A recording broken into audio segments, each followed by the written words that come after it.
Hey guys, welcome back to my channel. If you're new, welcome, and I hope that you will stay for a while. Speaking of staying for a while, if you can hit that subscribe button down below, I will greatly appreciate it, and I have so much more content coming for y'all. Also, while you're at it, hit that bell right beside it so that you can get notified when I upload new content. This video will be a continuation of my back to school series for nursing students, and this one is my top 10 study tips for nursing students and how I study in nursing school. So if you're interested, please keep watching. Alright, so my first tip is to record your lectures. I swear by this. I record every single lecture for the class that I'm taking, and right before the test, like a week or so leading up to the test, I will go back and re-listen to all of the lectures. And that for me helps because the teacher's going to test based off of what he or she is teaching. So if I can go back and I will take the PowerPoints that I have and I will retake more in-depth notes that I wasn't able to take in class because you're listening and writing so fast.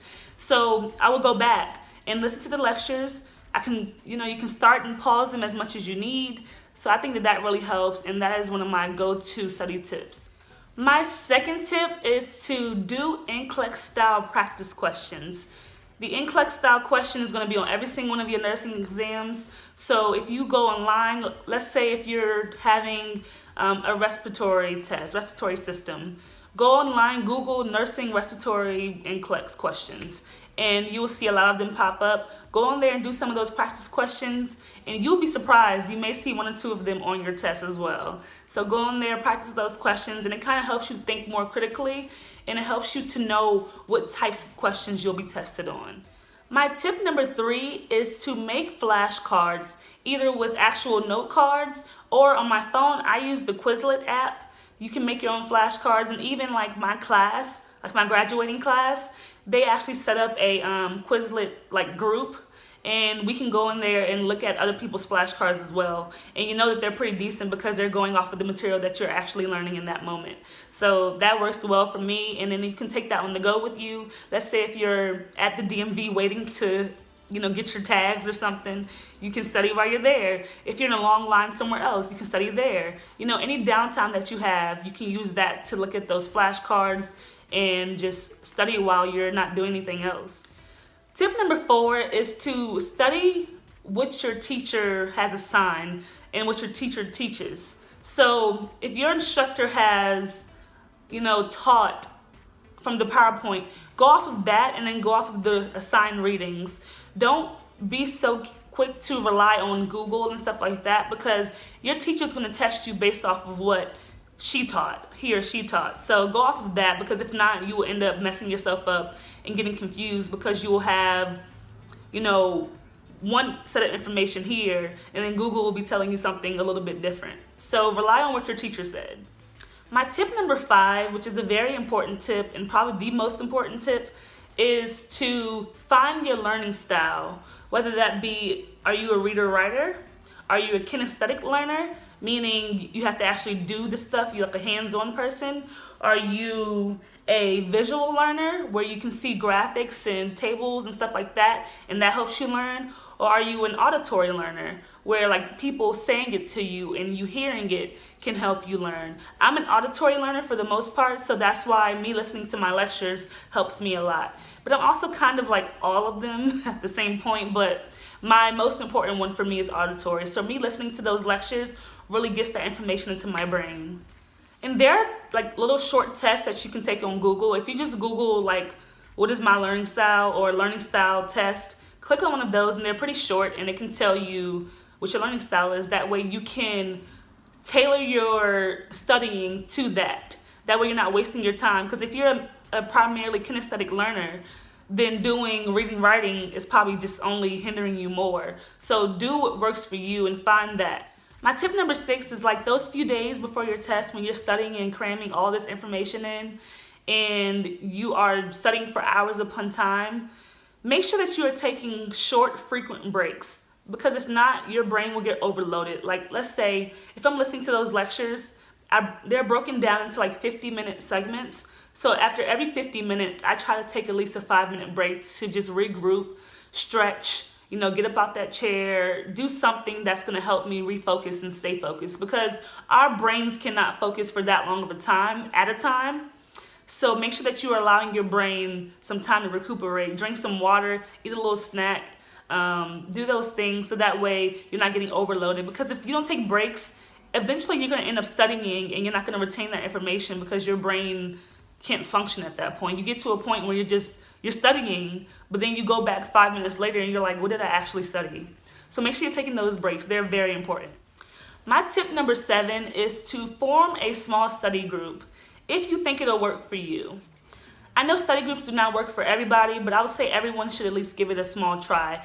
I don't study with the study group every single test, but for those heavier tests like the finals and such, I will study on my own first, and then I'll meet up with some of my classmates to study, a little bit with them too. And even like the morning before a regular exam, some of my classmates will get there an hour or two early to the school, and we will just kind of quiz each other, and it kind of helps with bouncing ideas off of each other. Some of those things that you may not have gotten, they can have a little trick or an acronym or something that'll help you remember whatever the test is going to be on. So I would say at least give it a try. Tip number 8 is kind of optional because it depends on what your school offers, but it's to attend those recitation sessions. My school, after every major class that you have tests in, we have a recitation after every session, after every lecture. So you have like 2 hours of lecture, and then you'll have an hour of recitation. And in those classes, like the recitation sessions, we go over practice questions, you do like study tips, you do all sorts of things that's going to help you retain that information. You basically go over the things that you were taught in class. And if your school does not have recitation sessions, then I'm sorry. And also in our recitations, we go over the test, like that's where you will do your review for the upcoming test, and then we also do our review for the test that we just took, like going over the test, and then the teacher will talk about different questions. You go up on the board, write question numbers that you may have gotten wrong and you don't understand why you got them wrong, and the teacher will take that time then to go over it. That way you can understand it better for why you got it wrong, and it helps you learn, because this is not the last time you'll see that information. You'll see it again on NCLEX when you graduate. So it is important to go over those things that you did miss to make sure that you are like understanding that concept and that you are actually learning it and not just giving up on the content itself. So if you didn't understand something, either if you don't have recitation, go to your teacher's office hours whenever you review tests, because that definitely helps a lot and it'll help you retain that information in your brain for a while. My tip number 9 is do not wait until the night before a test to study. I have been guilty of it a few times, but allow yourself a few days at least to study for that material. Even if you feel like you already understand it to a T, go back over that information. Take a few hours, a few nights before that test every single night and do something. Cramming is good, but it's also not good at the same time. So you want to be able to get that information into your brain. Give yourself that time. For me, I have been able to have successful exams with studying the night before, but that may not work for you. And my tip would be don't do what I do. Do what works for you, and, study way in advance. Study a little bit every day is what they say. I know that's not realistic all the time, but they say a few hours a day you should be studying for nursing school stuff. And so if you feel like you need that extra time to study, then definitely allow yourself that time. And then my last tip number 10, is to find what works best for you and stick to that. What works best for me and other people on this YouTube or whatever people have told you may not actually work for you. Take some of these tips and try them out and find which ones yield the best results. So whatever one you got the highest test grade on, find your learning style and then stick to the things that help with your learning style. So if you're an auditory listener, maybe try out the lecture, recording your lectures and stuff like that. Maybe try the study group because that's kind of auditory. You're hearing people say certain things. If you're a kinesthetic learner, try out, some of these flashcards or reading, writing. Try out some of the flashcards and just writing down notes and stuff like that. Do things that tailor to your learning style, and I promise you that if you stick to those, once you find what works, stick to them and try not to deviate from them, because if you do, you may end up messing yourself up. So like for me, I do what works for me, and I've been doing it ever since I've mastered it. So, I haven't really mastered it, but I do what works for me.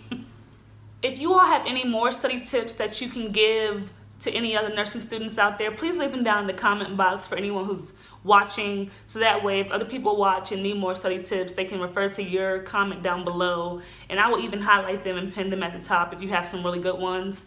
And if you have any other comments, suggestions, stuff like that, please leave them down below. If you've enjoyed this video and think that this content is useful, please give it a thumbs up. I would really appreciate it. Please also share this video, share it with anyone that you know. You can share it in a text message, Facebook group, Twitter, Instagram, anything. Share it somewhere so that people can get these study tips. And also, if you want to stay connected with me, you can follow me on my health and fitness Instagram. I will leave it somewhere on the screen. And subscribe and hit that notification bell so that you're notified when I upload new content. And yeah, as always, thank you so much for watching, and I'll see y'all in the next one.